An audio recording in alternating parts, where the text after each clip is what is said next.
Everyone,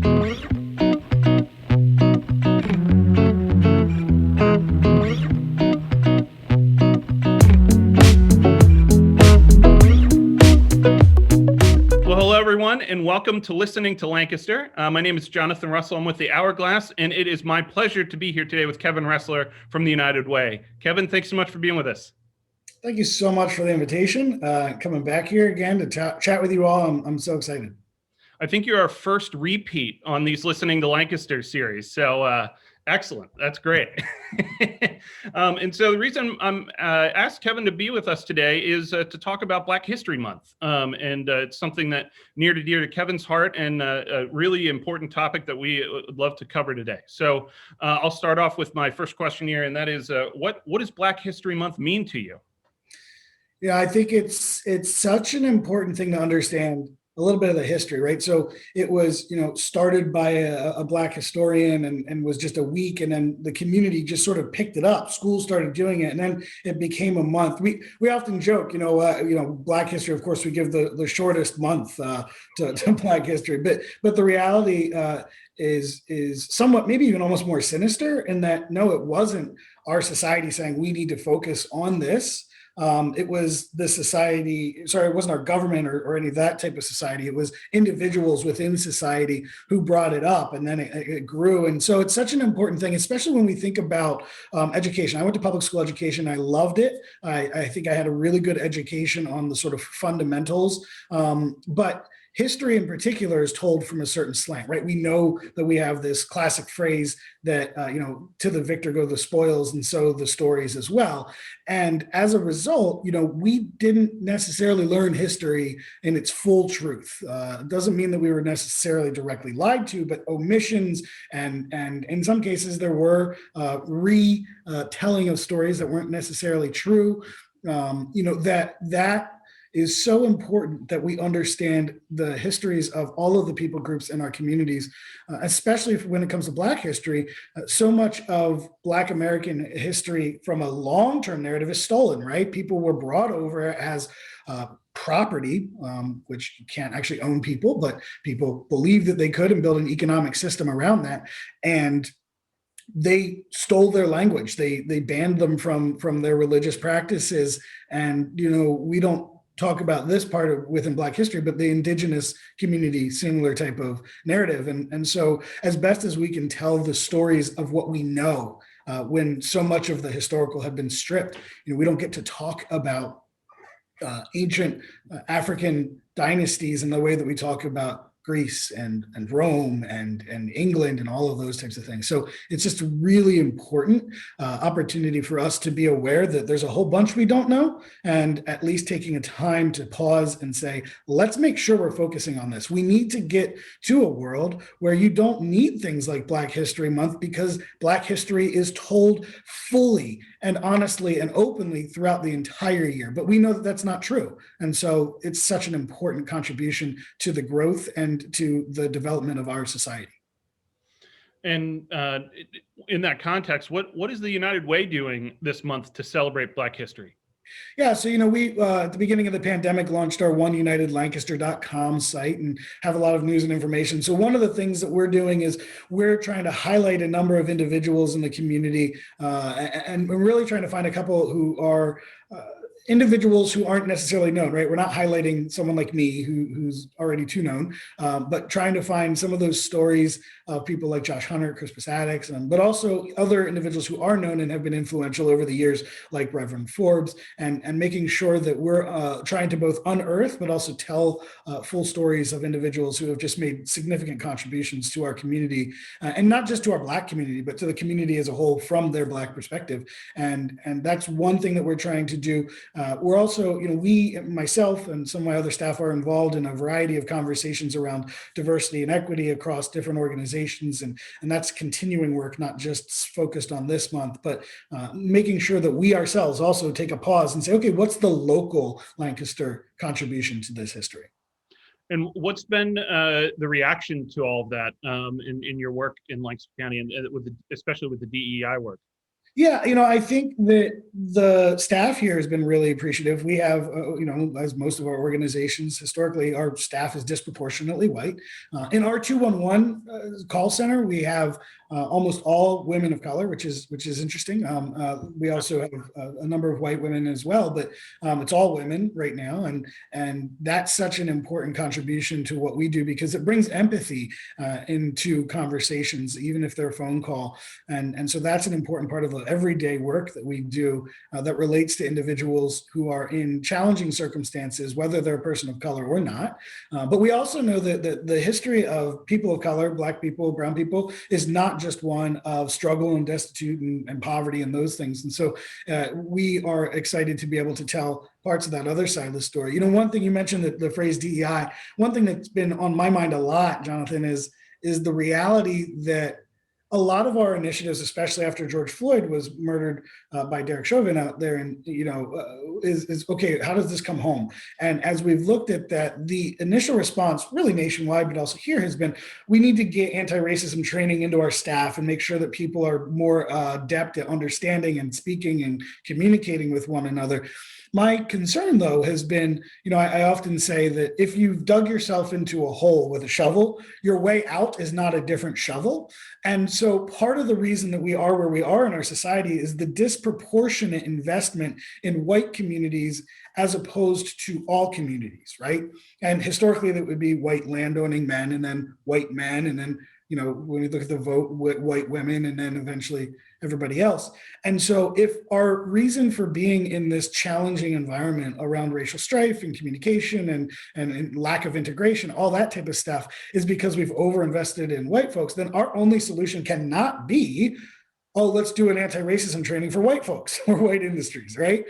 We have to begin to think about how are we developing and also going and saying we're going to invest in individuals of color, African Americans specifically, thinking about Black History Month. And so we've got to think about that. And so we're working at what is our contribution to make sure specifically that boards of organizations, nonprofit sector where we work, that boards of organizations see an increase in diversity. We know that nationally only 15% of board members are people of color. And that is unacceptably low compared just generally to the population, but also because we know that there's also, in many industries and areas, disproportionately individuals of color who are receiving services. And so you need to make sure that you have people in that room who have an understanding, empathy, and can genuinely help us to get to a different place, right? So if you're in that pit and you have a shovel that got you there, maybe looking up to someone who's not in that pit and asking them to help you is a pretty comparable use of that sort of analogy. And so what is it that we're doing? Who's got that garden hoe? Who's that standing at the top that I can grab onto and pull myself up and out with their help? And in the conversations around race, diversity, equity, and inclusion, that needs to make sure that we have Black and brown individuals who are at the seats of conversation about how do we get our ways out of here, but also that white people are going to be doing the work. It can't just be an expectation that the Black and brown individuals are going to solve this for us, but they do need to be in positions of decision-making and leadership to help us figure out where are the directions that white folk have opportunities to learn and more deeply develop their own empathy and awareness. And you touched on this a little bit, but could you further elaborate on why representation at the table is so important? Right. No one ever seems to ask, why do we need to add a white woman to a conversation around women's health issues? Right. That's not something that's like, wait, no, we need only men in this conversation, right? That just doesn't make sense. And if that's the conversation you're in, you should probably think deeply about what you're doing. And so representation matters for a couple of reasons. The first one is just awareness, right? So there's a likelihood that someone comes from a different community is going to have a different experience and perspective. The other one is actually just generally excellence, right? So when we take a large portion of society and say, this group isn't at the table, they're not ready, they don't know what's going on, they haven't been here, right? What we're actually leaving out is a lot of excellence, right? So we know, let's just break this into economics, right? We know that when we added women to the workforce, everybody did better, including men.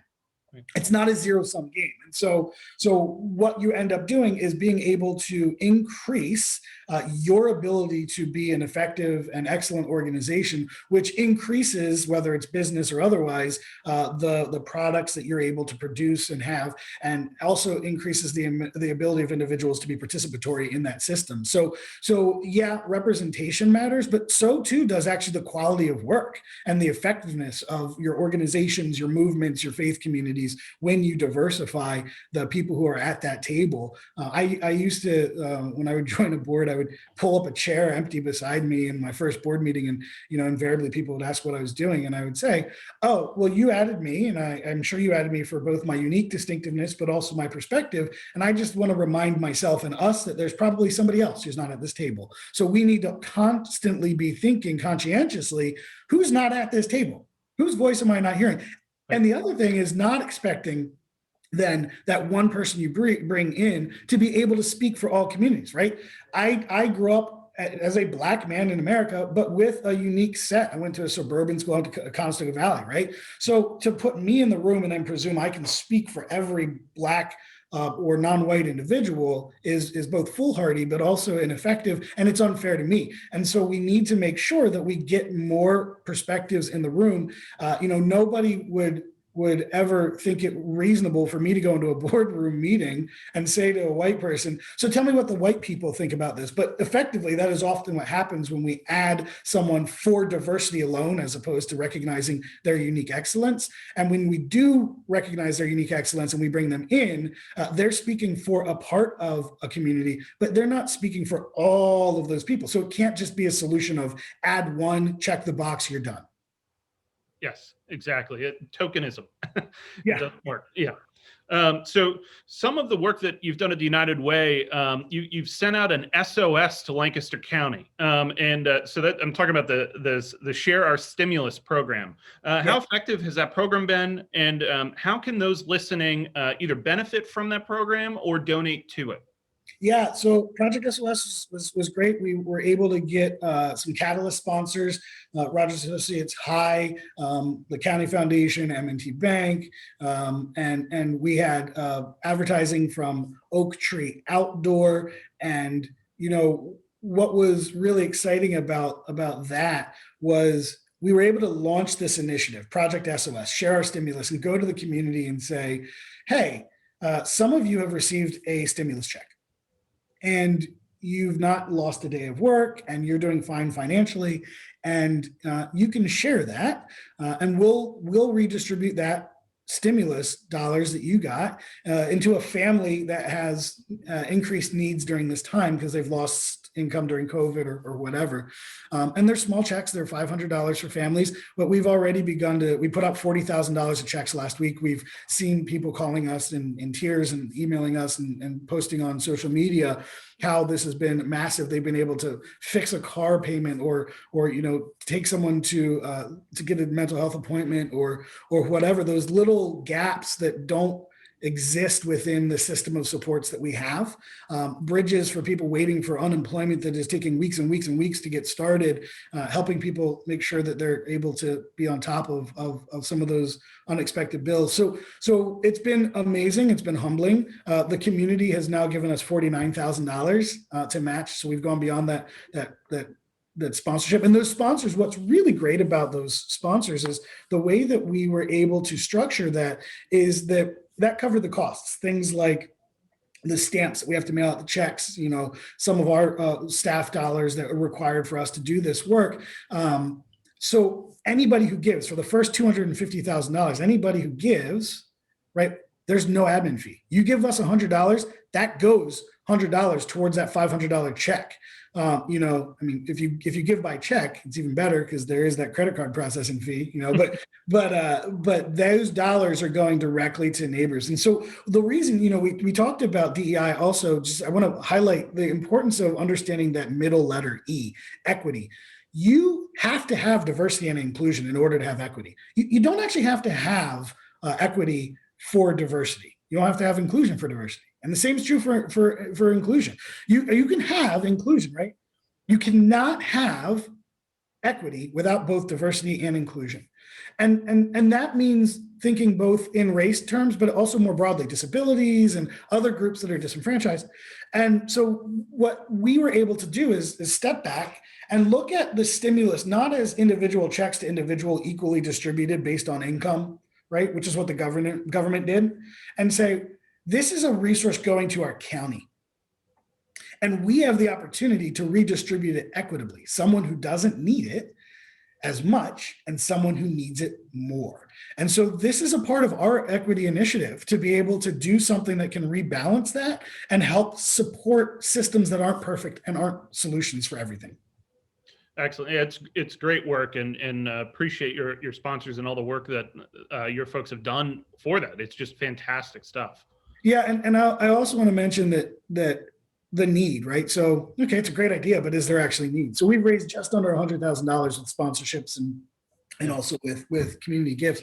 And we gave $40,000 in checks last week. We're writing checks, I think, tomorrow for another 25,000. And, we've got some pledges. So we're waiting for some of that money to come through, and online processing takes longer. But so as the money comes in, we're kicking it right back out. And we've got grant applications for families coming in. We have another 242 families we need to fund yet, which if we ran the numbers for all of those individuals, we still need about $110,000 to meet the need. Right now, we're putting a little bit of a hold on the applications as we catch up on the fundraising. We hope that individuals will continue to donate. And I also want to just invite individuals who maybe didn't get a stimulus check because they make above that income. You can donate to this too, right? It's not only a stimulus. You're not actually giving me your stimulus check, right? It's symbolic. But if you have the ability to help with this initiative, we're certainly open to that. And the flip side is true too. Like, it doesn't have to be, I got $600, I have to give 600 or nothing. We really want to see the community being able to say, I can only give 25. I can only give 10. I can give 100. And that's okay too. Right? It's sort of to each their ability, to each their need is what we're trying to balance here. Right. Excellent. So my final question for you is, how can we use the collective impact model to further meaningful change in advancing racial equality and empowerment? Yeah, so I really appreciate that. I've come to have a real good appreciation for the way the collective impact model has created these collaborative spaces for organizations, and that model has seen some of our partners in this work being able to step into new places. Right, we did the Lanco Cares last time. Sam, and we did the Lanco Cares. We ended up putting out, we raised $1 million. We put out $500,000 in $10,000 grants through this United Way process we had. Over 110 organizations, all of that COVID stuff, all of that innovative projects. That's what we wanted was new stuff. We weren't just funding the things that were already going on. And that's what we normally do is our collective impact is funding those programs that need sustainability. But here we were able to look and say, what's innovative in a time of crisis? Yeah. And so having that level of awareness of what's going on in the community, the relationships, and those types of things are able to help us with that sort of emergency response. And when we talk about equity, right, this is an emergency. We have not paid attention to it like one because it has existed for the entirety of the history of this nation. So it's sometimes hard to see a crisis if it isn't new. And so the crisis that we have right now around issues of equity are being brought to the forefront, and that's positive. We need to continue to see in those organizations, like I said earlier, increased levels of board service for diverse communities. The people who receive services need to be at the table. We need more board members who aren't just able to help because they have professional experience or financial resources. We also need people who have gone through that process and experience. And I think that we here at United Way are really eager to figure out ways in which we can help provide some of that support for organizations to think through these. I spend a lot of my time talking to leaders of other organizations. I'm always available to do that. I just taught a graduate level class this past semester for the seminary called Church and Social Change. Exploring right now, looking at teaching a course here in the fall with with some of the local colleges and graduate programs, and how we can continue to really think about this from an academic standpoint as well as a heart standpoint. It's got to be both head and heart, and then making sure that that filters out throughout our program so there's consistent language. I mean, stuff that the YWCA is doing across the board, some stuff that County Foundation is doing across the board for organizations is such an important part too. And I'm really grateful, we're part of the conversation with Lancaster City Alliance right now that is thinking about how is this work being done so that there's some consistency across the board and so that there's some measurability. I'm partnered with the Hunger Free Lancaster Coalition, which Central Penn Food Bank hosts, but is Lancaster Food Providers. I'm part of a steering committee there that we're talking about what is it that we want to see that makes sure we're doing racial equity work there. I serve on multiple boards. Every single board I'm on is having these conversations. And so the key is making sure that we stitch this together so we're all working in lockstep in the same direction. That doesn't mean that we're only doing the same thing or only focusing on the same initiative, but that the various initiatives that we have are moving concurrently in the same direction.